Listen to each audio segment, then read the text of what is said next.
2018년도 새해 신년 첫 주일입니다. 새해에 우리 사랑하는 성도들의 가정 그리고 생업, 사업터 위에 하나님의 축복이 임하시기를 주의 이름으로 축복합니다. 새해를 시작하면서 여러분들은 여러분의 그 개인이나 또는 가정 그리고 또 사업에 어떤 목표를 가지고 출발을 하시는지요? 어떤 소원을 가지고 출발하시는지요? 그것이 경제적인 것인지 또는 건강에 관한 것인지 아니면 가정과 자녀에 대한 것인지 또 어떤 분들은 신앙적인 어떤 목표를 새롭게 설정을 하면서 올해 한 해에는 이 신앙적인 목표가 달성됐으면 좋겠다 그런 출발하시는 분들도 계실 것입니다. 저희 교회도 목표가 있었죠. 2017년도 우리 교회 표어는 초대교회 같은 건강한 공동체라고 하는 그런 표를 가지고 출발을 했습니다. 그래서 화분에 담겨져 있는 새싹이 이제 새롭게 이렇게 출발하는 그러한 교회 주보 첫 페이지의 모양을 가지고 출발을 했는데 참 돌아보건대 2017년도에 그래도 교회에 이러저러한 어려움이 있었습니다. 지진도 있고 또 성도들이 힘들어하는 그래서 이렇게 교회당도 또 옮겨와서 예배를 드려야 되는 이런 어려운 점들도 없지 않아 있었지만 그래도 돌아보면 하나님께서 우리 교회를 축복해 주셔서 우리 성도들이 참 마음의 편안함을 누리고 비좁은데도 불평하고 원망하는 성도 한 명도 못 봤습니다. 그리고 서로 격려하고 서로 도와주고 서로 합해서 교회를 잘 세우려고 애를 쓰는 데 했으니 제 눈에는 분명히 보여졌거든요. 그래서 참 돌아보는데 우리 사랑하는 성도들이 2017년도에는 초대교회 같이 참 따뜻함이 있고 부드러운 푸근한 모습이 있는 그런 참 하나님 안에서 건강한 공동체의 모습을 저는 어느 정도 그래도 힘써 오길 수 있었다라는 그런 평가를 제가 나름 하고 있습니다. 그래서 참 감사를 드리는데 이제 2018년도 표를 새롭게 저희가 제시하며 출발을 합니다. 오늘 주보 저 페이지의 모습은 작년 거랑 비슷한 것 같긴 한데 그 그릇에 담겨져 있는 게 다릅니다. 이제 한 새싹이 올라오는 게 아니라 풍성한 열매, 아름다운 먹고 싶은 포도송이가 청포도, 붉은 포도가 가득히 담겨져 있는 그런 열매가 있는 모습입니다. 그래서 오늘 말씀에 있는 것처럼 성령의 열매를 맺는 아름다운 공동체가 됐으면 좋겠다. 2018년도에는 성령의 열매가 주렁주렁 맺히는 아름다운 공동체가 되어지기를 소원합니다. 소원합니다. 예. 그래서 오늘 말씀 보게 되면 24절에 그런 얘기가 있어요. 그리스도 예수의 사람들, 그리스도 예수의 사람들. 그래서 예수의 사람들이라는 것은 곧 교회를 이야기하는 거거든요. 교회 공동체. 예수의 사람들이 교회 공동체입니다. 우리가 교회 그러면 어떤 잘 지어지는 교회당, 예배당을 교회라고 그러지 않습니다. 우리가 종종 착각하는 것이 잘 지어진 교회당, 그 예배당을 교회라고 생각을 하는데 그것은 교회가 담겨지는 그냥 그릇일 뿐이고 예배를 드리는 장소일 뿐입니다. 예배 교회라고 하는 것은 예수 그리스도의 사람들, 예수님의 사람들이 교회입니다. 여러분들이 교회입니다. 우리 멕시코한인 장로 교회하면 여러분들이 멕시코한인 장로 교회인 것이죠. 그래서 우리가 예수의 사람들 교회 공동체라고 하는 오늘 설교의 제목을 제가 정한 것입니다. 그래서 예수의 사람들인 교회 공동체가 바로 하나님의 축복받는 그런 성령의 열매를 맺는 아름다운 공동체가 되어지기를 원한다라는 것을 우리가 피오로 생각을 하고 출발하는 것이죠. 오늘 우리가 본문을 같이 교독을 했는데요. 본문에 있는 내용을 보게 되면 삶의 원리가 두 가지가 있다라고 하는 것을 강조하고 있습니다. 그 삶의 원리 두 가지는 뭐냐 하면 육체의 원리가 있고 성령의 원리가 있다 이렇게 이야기를 하고 있습니다. 성령의 원리에 따라서 살아가게 되면 성령의 열매를 맺게 되지만 육체의 원리를 따라 살아가게 되면 육체의 열매를 맺게 되어진다라고 이렇게 이야기를 하고 있는 것이죠.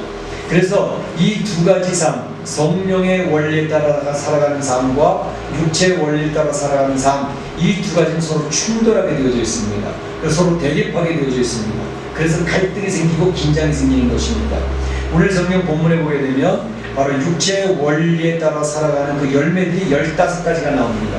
그 15가지 열매들을 지금 쭉 열거하고 있는데 네 가지 범주로 나누어서 살펴볼 수가 있는데, 먼저는 성적인 범주에 속하는 열매들이 3가지가 있다고 했습니다. 그것은 음행과 더러운 것과 호색하는 것, 이것이 성적인 범주에 속하는 육체적인 원리의 열매들이다. 그 다음에 두 번째는 종교적인 범주에 속하는 열매들이 2가지가 있는데, 그것은 우상 숭배하는 것과 주술하는 거 있죠. 주술하는 그 2가지는 종교적인 범주에 속하는 그런 육체의 원리가 되겠습니다.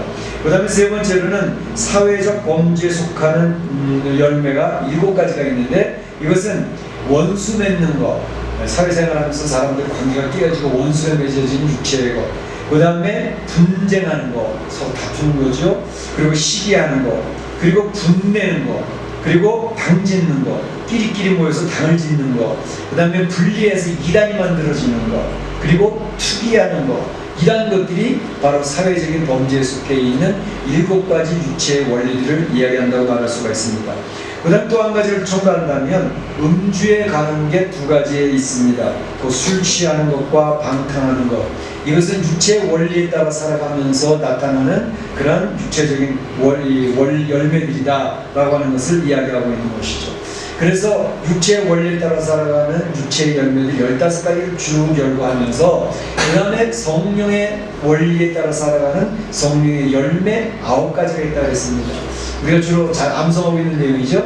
뭡니까? 성령의 9가지 열매, 사랑과 희락과 화평, 오래참과 자비와 양성, 충성과 온유와 절제. 이 9가지 열매가 성령의 원리에 따라서 살아가는 사람들이 맺는 열매들이다, 이렇게 이야기를 하고 있는 것입니다. 우리 사랑하는 성도들이 2018년도에는 이러한 성령의 열매 9가지를 자꾸 묵상을 해보시기 바랍니다. 그래서 그 9가지 열매들이 나에게 지금 어느 정도가 맺혀져 가고 있는지, 어떤 열매들이 맺혀져 있고 어떤 열매가 미약하고 잘 안 맺혀지고 있는지, 그 9가지 열매를 계속 체크하고 점검해 보면서 2018년도에는 성령의 원리에 따라 살아감으로써 성령의 9가지 열매를 주렁주렁 맺을 수 있기를 원합니다. 그래서 새해에는 육체의 열매를 맺던 옛사람을 벗어버리는 겁니다. 그리고 이제는 성령의 열매를 맺는 새 사람을 입는 성도들이 우후죽순처럼 여기저기서 일어나서, 그래서 하나님의 교회는 바로 성령의 열매가 맺어지는 아름다운 공동체가 되어보자는 것입니다. 그렇게 되어지기를 축복합니다. 축원합니다. 예.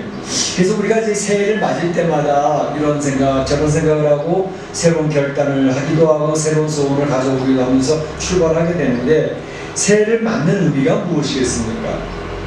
새해를 맞는 의미.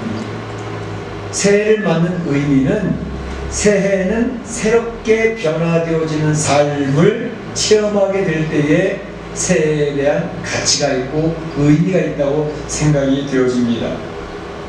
새해를 맞이하는데 시간의 변화가 차이가 있나요? 24시간 어제나 오늘이나 똑같아요. 2017년도 12월 31일 시간이나 2018년도 1월 1일 시간이나 뭐가 다릅니까? 같은 거 아니에요? 24시간 흘러가는 게. 그러나 새해에는 작년과 다른 것이 없다면 그야말로 그냥 24시간 동일한 시간이 흘러가고 있다고 생각할 수밖에 없습니다. 그러나 그 새해를 맞이하면서 새로운 결단이 있습니다. 새로운 비전이 있습니다. 그리고 새로운 변화되는 삶을 체험하기 시작합니다. 그렇다면 새해는 의미가 있는 것이고 가치가 있는 것이 될 수 있다라고 하는 것입니다.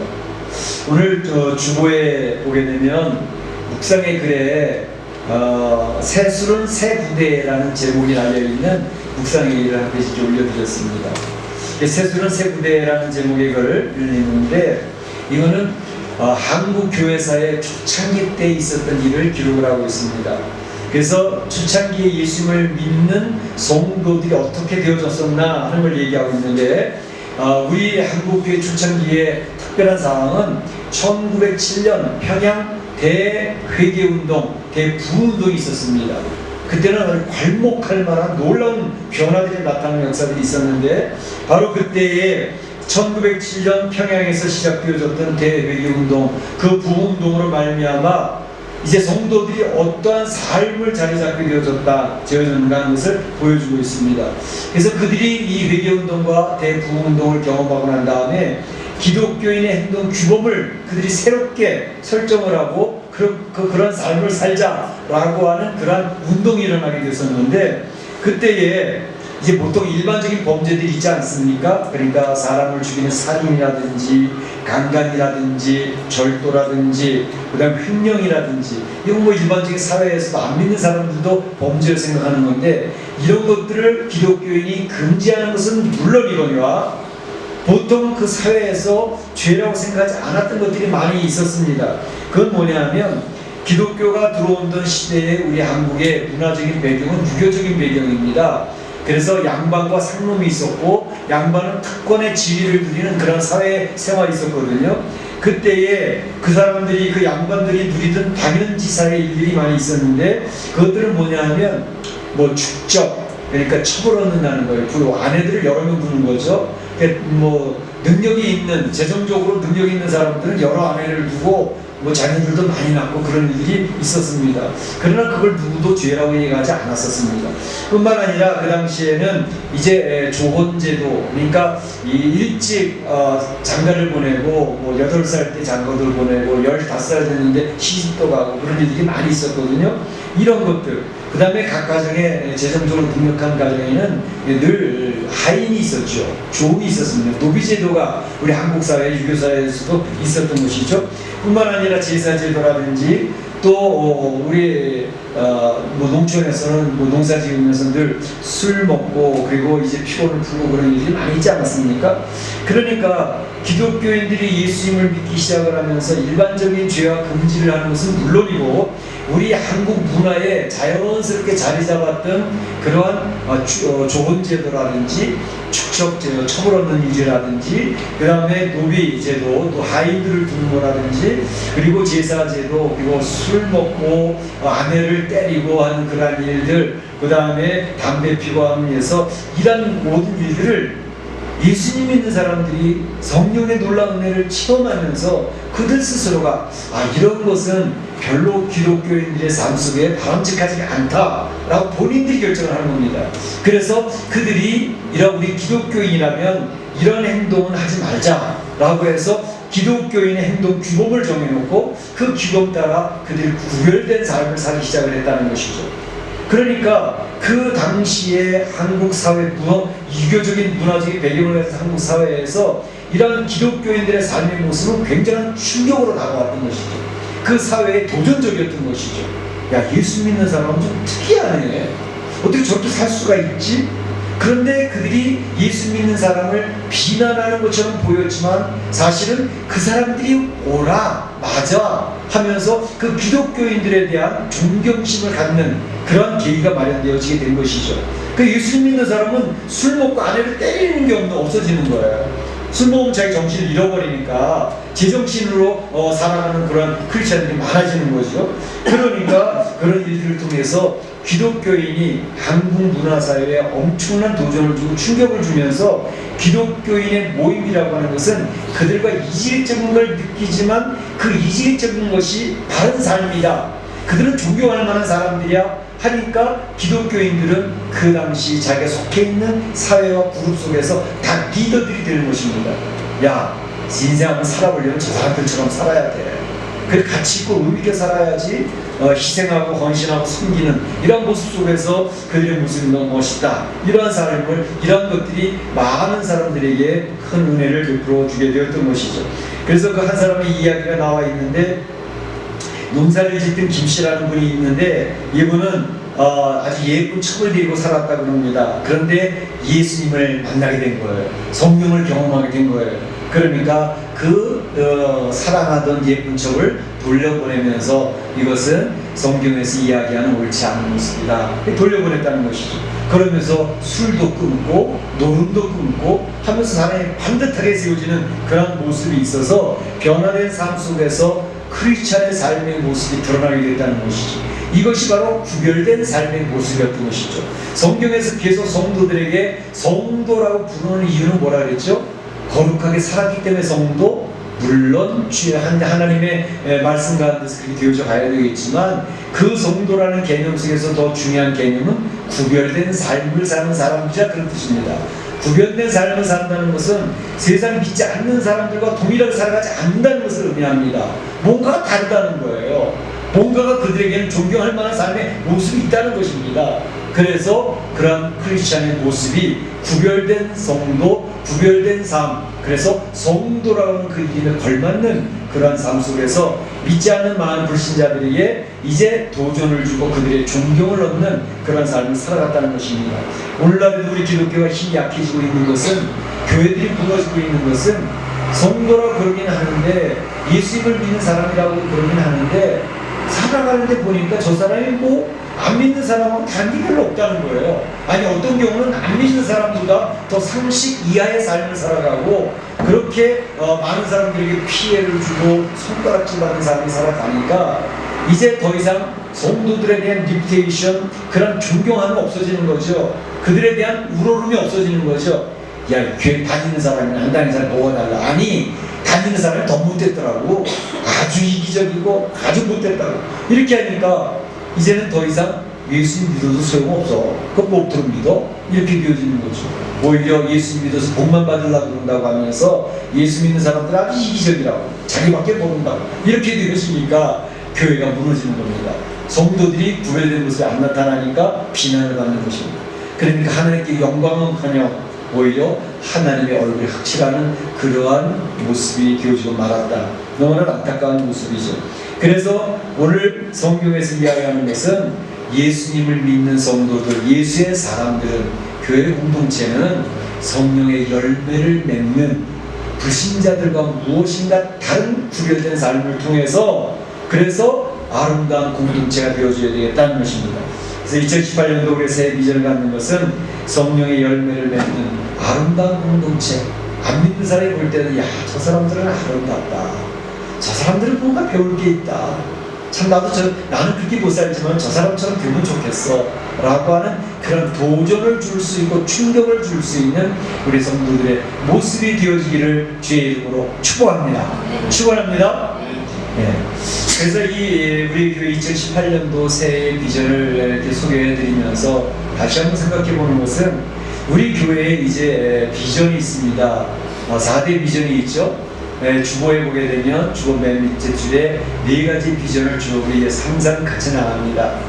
제가 목회하는 동안에는 저는 이 목회의 비전, 이 4대 비전을 추구해 나가게 될 것입니다. 물론 이것은 제 개인적인 비전이라기보다는 성경에서 굉장히 강조하고 있는 내용들을 오늘 제가 뽑아서 우리가 교회 공동체는 이렇게 되면 좋겠다 해서 뽑아놓은 것이 우리 교회의 4대 비전입니다. 그 4대 비전을 잘 알고 계시죠? 한번 우리가 외워볼까요? 첫 번째 뭐예요? 살아있는 예배의 공동체가 되어지기를 소원합니다. 두 번째는 훈련받는 제자의 공동체가 되어지기를 소원합니다. 세 번째는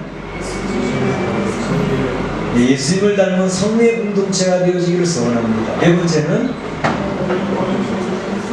잃어버린 영혼을 찾는 선교의 공동체가 되어지기를 소원합니다.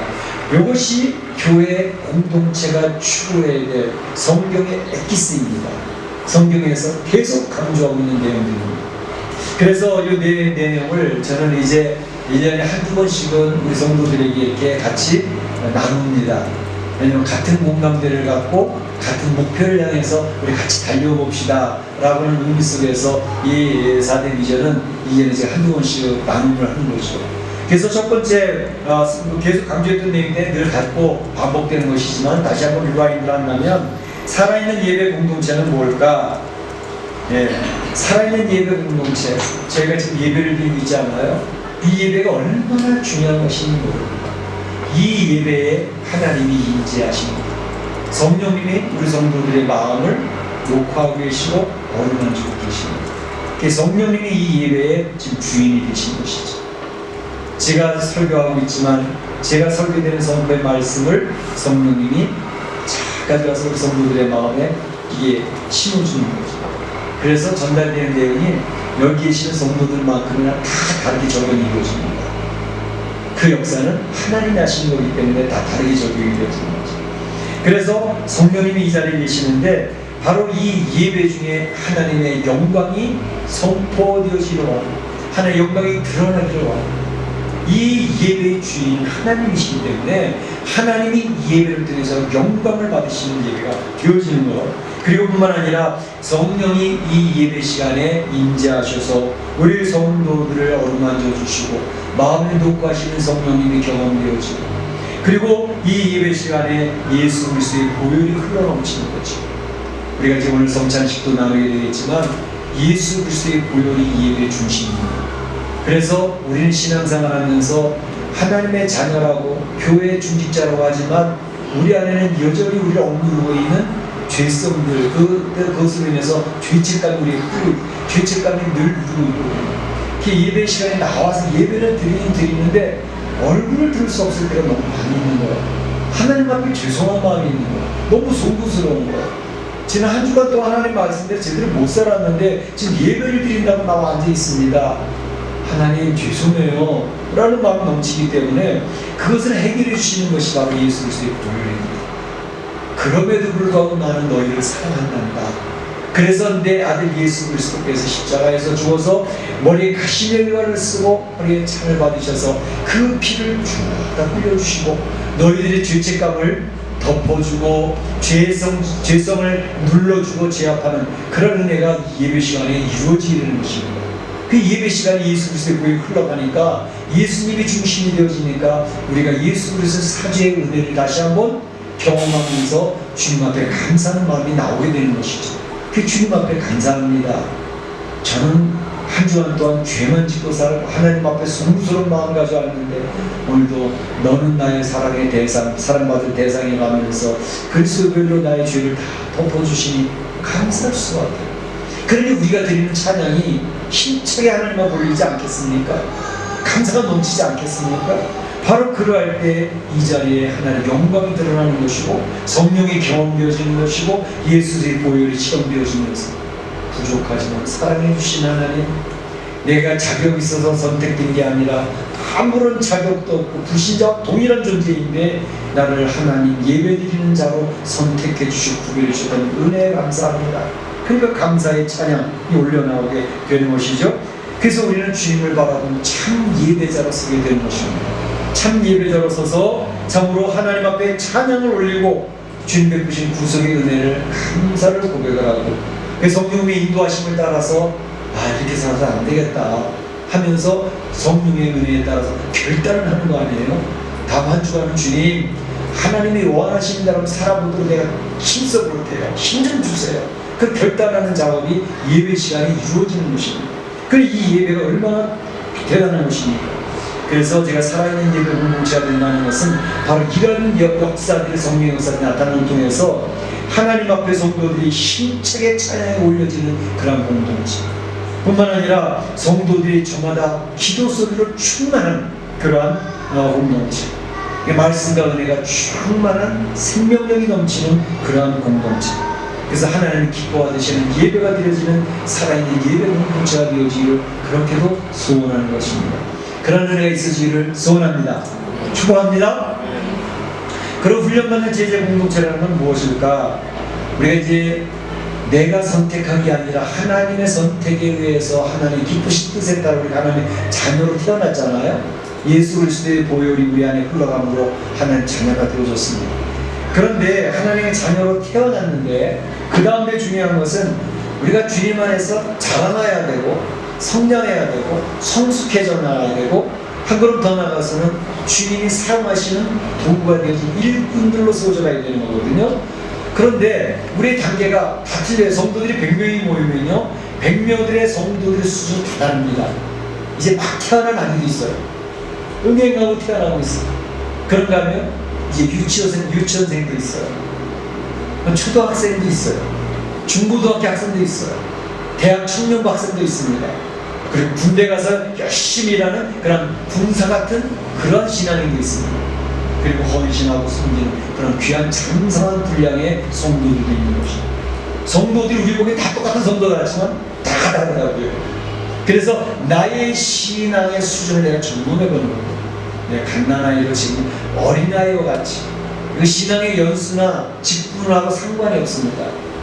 신앙의 연수가 몇십 년이 되었어도 또 장관한 직분을 가지고 있다 하더라도 미약한 초등학교 수준에 있는 그런 성도가 있을 수도 있어요. 확률적으로 높지는 않지만 그러나 이제 어떤 성도는 예수 믿은 지 얼마 안 됐는데도 벌써 총장년의 모습으로 성장되는 모습에서 헌신하는 그런 모습으로 참으로 교회를 위해 어깨에 걸머쥐고 나가는 그러한 장선 분량에 있는 그런 헌신적 성도, 희생하는 성도들이 있더란 말이죠. 그래서 이러한 것이 되어지는데 이러한 성도들의 신앙의 수준이 다 다른데 바로 그와 같이 하나님의 사람으로 귀한 일꾼으로 세워지기 위해서는 무엇이 필요하냐면 훈련이 필요합니다. 군인들을 뽑아가지고 바로 휴전선에 배치하지 못합니다. 총도 못 쓰죠. 총검술도 못하죠. 은폐, 엄폐 못하죠. 조직적 음식을 못하죠. 그래서 어떻게 휴전선에 내놓겠습니까? 그리고 훈련을 시켜서 훈련이 되어지고 병력이 붙은 다음에 주요 보직을 맡기는 거죠. 그래서 그 일을 감당하고 나라를 지키게 되는 것과 똑같습니다. 하나님의 교회 성도들도 이제 훈련이 되어짐으로써 하나님의 쓰실만한 사람으로 세워지게 되는 것입니다. 디모데후서 2장 15절에 보게 되면 부끄러울 것이 없는 그러한 일꾼으로 인정된 자로 자신을 하나님 앞에 드리기를 힘쓰라 했습니다. 힘쓰라 했습니다. 그래서 예수의 좋은 군사가 되라 이렇게 요청을 하고 있거든요. 바로 성도들에게 그걸 요청하고 있는데 이제 갓난아이에 머물러서 매일 문제를 일으키는 문제야 미숙아처럼 있을 것인지 아니면 청장년을 넘어 장사분량으로서 참으로 다른 사람을 돌보고 살피는 그러한 일꾼으로 성도의 모습으로 갈 것인지 그건 어디에 달려있냐? 그건 훈련에 달려있습니다. 훈련의 도구는 말씀과 기도입니다. 하나님의 말씀으로 잘 훈련된 하나님의 말씀 듣는 것도 깨달아갈 줄 알고요. 성경 말씀을 읽으면서 그것을 묵상하며 자기가 할 바를 찾아낼 줄 알고 자기를 제압하고 또 나의 잘못된 것들을 이제 벗어나면서 주의 말씀에 순종하는 그런 훈련이 되어지는 성도들. 그리고 아무리 애를 써도 나는 부족하고 넘어지는 걸 자꾸 체험하니까 기도하면서 주의 능력을 덧입는 훈련이 되어지는 성도. 기도는 하나님의 능력을 받는 통로거든요. 하나님 뜻을 알 수 있는 통로고. 그래서 기도로 훈련이 되어지며 말씀과 기도로 훈련이 되어지면 그 사람은 신앙이 두 날개처럼 말씀과 기도가 신 두 날, 독수리 두 날개가 같습니다. 이 서로 밸런스가 잘 맞아서 올라가면 창공을 향해 올라가는 독수리처럼 힘있는 비약하는 성도의 모습으로 되어지는 것이죠. 그렇게 되어지면 그 사람들은 교회를 섬기고 하나님의 사역을 하는 일꾼으로 세워지게 되는 것입니다. 그래서 우리 이제 제자 훈련 하는데 오늘도 이제 제자 훈련에서 수련하는 분들이 있지만 꼭 무슨 프로그램을 끝났다고 해서 되는 것은 아닙니다.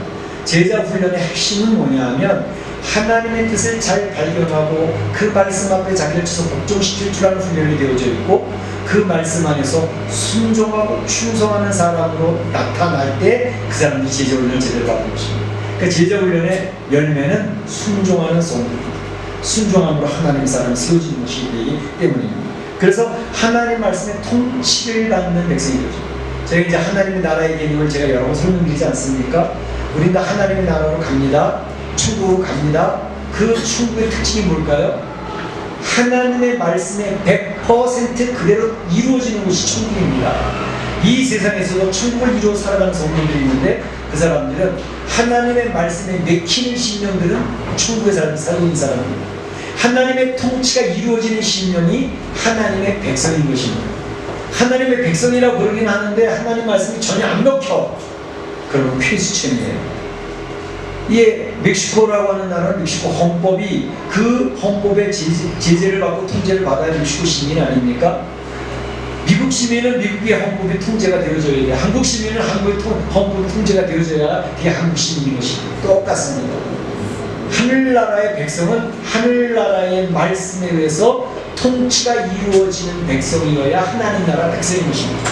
바로 그것이 바로 이런 훈련받는 성도가 되어짐으로 이루어지게 된다는 것이죠. 그러니까 하나님 나라에 대한 개념 이런 것들을 잘 가질 필요가 있다는 것이죠. 세 번째로는 예수님을 닮은 섬기는 공동체를 설명해 드렸는데 이제 훈련받아서 하나님의 일꾼들로 세워지잖아요.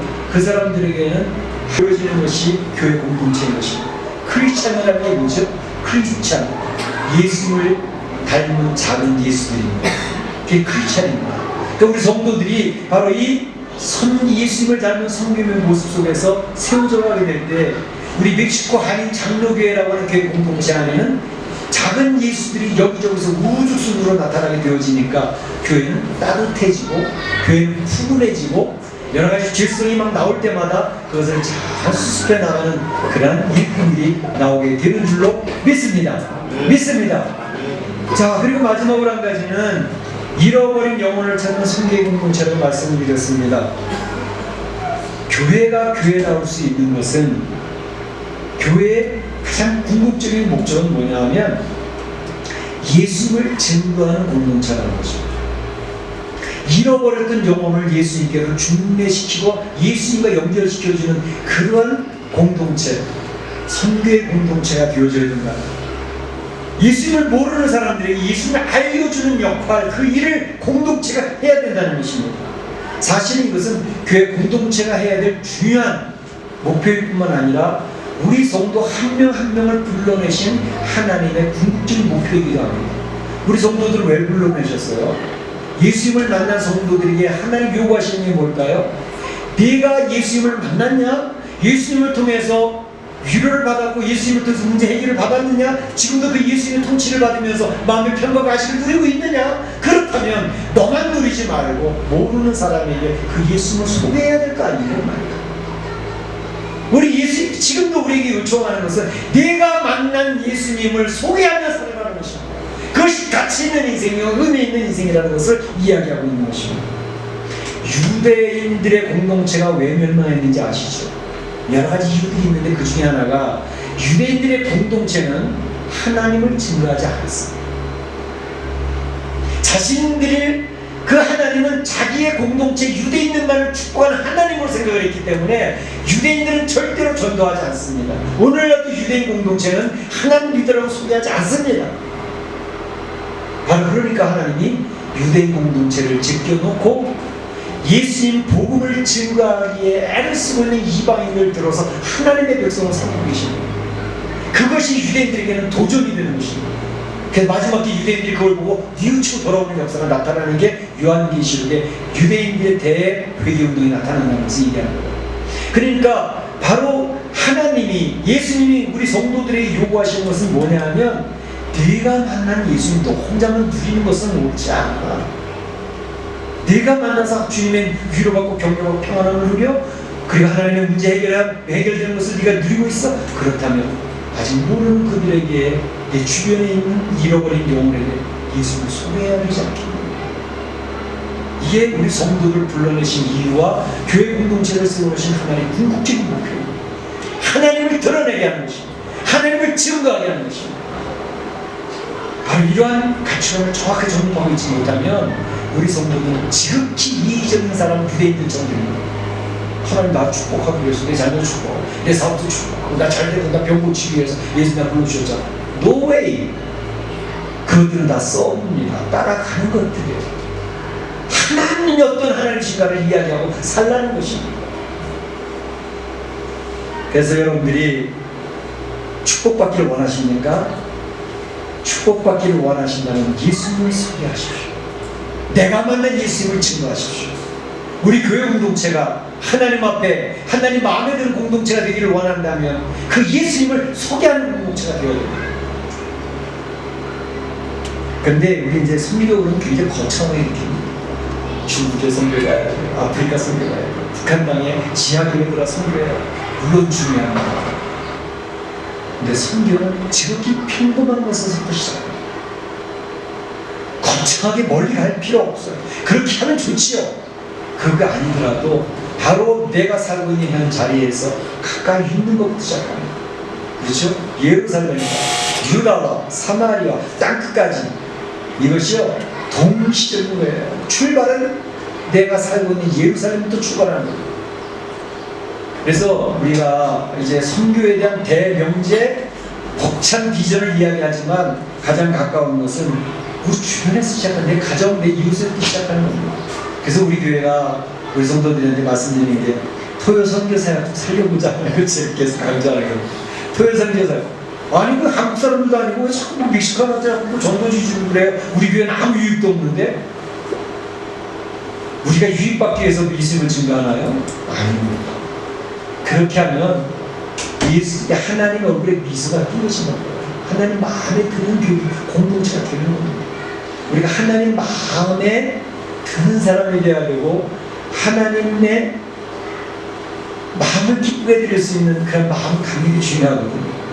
그러니까 우리 한 달에 2번 토요일날 나가서 뭐 전도지 전화는 그렇게 안 돼, 능력이 안 돼서 전도지 나눠주는 거 이게 아무것도 아닌 것 같지만 얼마나 중요한 일인지 하나님 기쁘시고 하나님 마음에 드는 공동체가 만들어지는 비결입니다.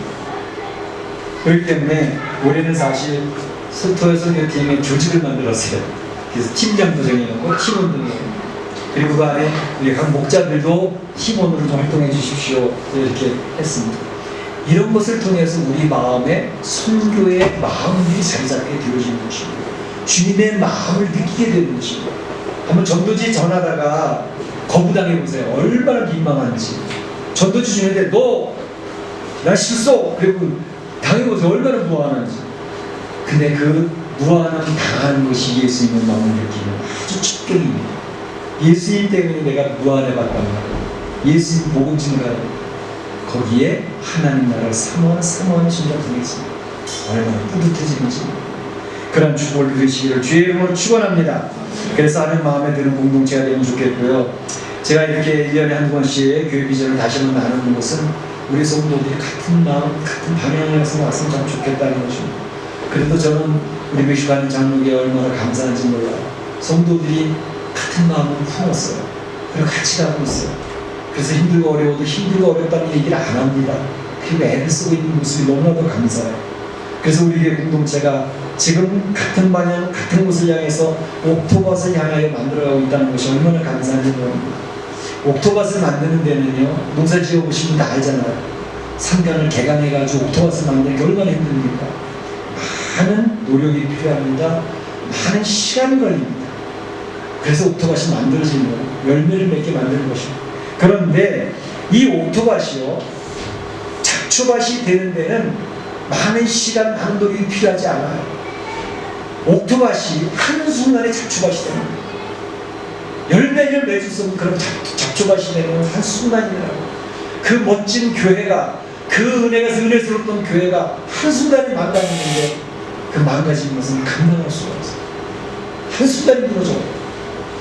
그래서 우리가 생각해야 될 것은 바로 이러한 옥토밭을 만들고 건강한 공동체를 유지하는 것은 성도 한 명 한 명이 건강한 성도들이 되어야 되고 성도들의 가정에 건강한 가정들이 되어질 때에 건강한 교회 공동체가 만들어져가는 것입니다. 2018년도 제가 비전을 제시한 것은 성령의 열매를 맺는 아름다운 공동체, 이것은 굉장히 중요합니다.